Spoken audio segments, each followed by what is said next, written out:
Buenas tardes. Vamos a empezar con el último tema de los que vamos a ver, que es la voz pasiva. Aprovechando un PowerPoint que ya tenía hecho, bueno, vamos a aprovecharlo y usarlo. ¿Cómo lo reconocemos? ¿Cómo la traducimos? ¿Y para qué sirve? Es lo que nos interesa. Frecuentemente las oraciones comienzan con un sujeto, del cual se predica, o sea, se dice algo. Miren, tomando una oración del material que hoy les mandé. Wastewater, el agua de desecho, ese es el sujeto, contiene materiales útiles. Digo esto sobre ese sujeto. Ese es el predicado. Generalmente entonces esa es la estructura a la que estamos más acostumbrados a buscar quién hace algo en la parte de adelante de la oración, que es el sujeto. El sujeto, bueno, acá tenemos lo mismo, ¿no? Se dice algo. En los textos académicos es muy común que no sea relevante decir quién es el que hace algo o que no lo sepamos. Este es un ejemplo del libro del taller de lectura y escritura. Dice, tras la ecografía se le explicó tanto a la mamá como a la víctima el riesgo que significaba la práctica de un aborto en esta etapa avanzada del embarazo y se le formularon las alternativas posibles para afrontar esta dramática circunstancia. Tenemos en el predicado la mamá y la víctima, pero no sabemos quién es el sujeto. ¿Quién es esta persona o estas personas que les explican que el aborto es muy riesgoso, bla, bla, bla? Dice, se le explicó. ¿Quién se lo explicó? La pregunta es, vuelvo atrás, ¿importa? ¿No podemos más o menos deducir?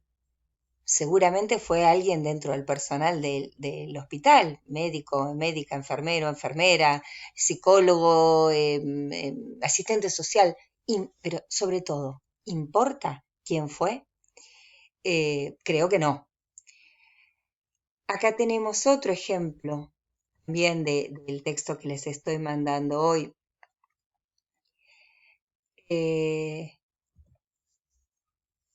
Y volvemos a lo mismo.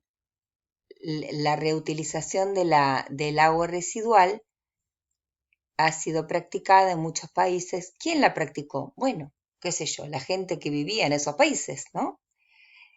Básicamente, entonces, nos encontramos con un sujeto, wastewater en este caso, wastewater reuse for aquaculture, todo esto,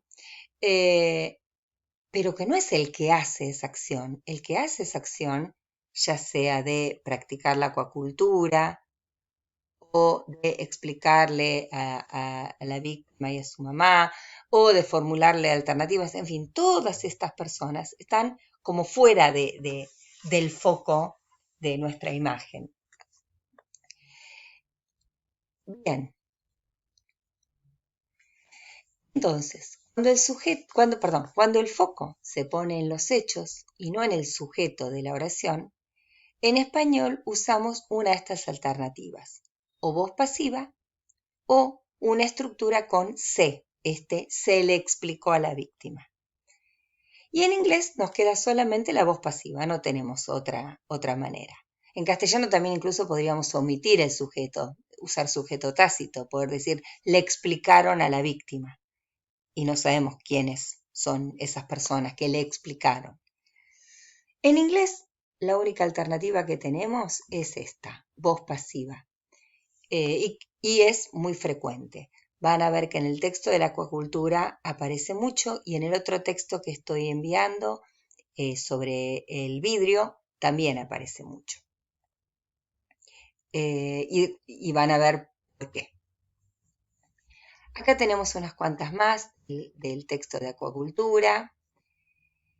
La pregunta es, ¿qué tienen en común estas frases verbales ¿Y qué sabemos sobre quién realiza estas acciones? Vemos atrás. Si alguno tiene un ratito, detenga el videito acá y piense qué tiene en común. Si no, seguimos de largo. Lo que tienen en común es esto. En todas aparece el verbo to be conjugado, o sea, en infinitivo, en presente, en participio, en pasado, en lo que sea, conjugado, y que el verbo principal está en pasado participio. Muchas veces terminando en ed. En este caso no. Pero bueno, muchas veces terminando con ed, lo más frecuente. Seguimos un poquito. Ustedes vayan de todos modos fijándose si hay dudas en lo que yo voy diciendo y después lo preguntan en el foro. Entonces, la traducción puede ser de la frase wastewater reuse for aquaculture has been practiced, bla, bla, bla, puede ser una voz pasiva, la reutilización del agua servida en acuacultura ha sido practicada en muchos países, esto es voz pasiva en castellano, o este C, esta estructura con C. La reutilización del agua servida en acuacultura se ha practicado en muchos años, en muchos países, perdón. En los dos casos, lo que tienen en común, o en los tres, es que el verdadero sujeto, el que realiza esa acción, sigue quedando afuera. No sé quién es que practicó la acuacultura, ni nos importa, porque nuestro foco va a ser la acuacultura. Tenemos otros ejemplos, nuevamente, después ustedes los miran. Ustedes me preguntarán, y volvemos acá atrás un poquito antes de... Ustedes me preguntarán o se preguntarán, bueno, ¿para qué nos importa? ¿Para qué nos sirve? En general, aunque ustedes no hubieran sabido la voz pasiva, si yo les daba esta oración, seguramente la hubieran traducido bien, sin mayor problema. Hubieran elegido o esta alternativa intuitivamente por comprensión del contexto nada más. En algunos casos, el contexto puede ser un poquito más confuso o nos puede dar pie a que pensemos que puede ser voz pasiva o no. Miren, ustedes lo miran. Yo estoy tratando de apurarme, pero no, tenemos tiempo, estamos dentro de los 15 minutos. Este texto, que ustedes lo habrán hecho la semana pasada, tiene un poco de todo, es bastante rico, pero tiene mucho junto. Por ejemplo, una cosa que a mí me parecía interesante analizar sobre este texto es que la palabra hazardous, yo normalmente les pedía a los estudiantes cuando estábamos en lo presencial que no la buscaran en el diccionario, y al ver toda esta lista, la sacábamos solos, ¿sí? Tenemos algunas palabras de referencia, que las marqué en verde. ¿Ven? Hoy, hace un rato mandé un videíto explicando yo un poco sobre la palabra de referencia. ¿Ven? In their pure state, en su estado puro. ¿En el estado puro de quién? ¿O de qué?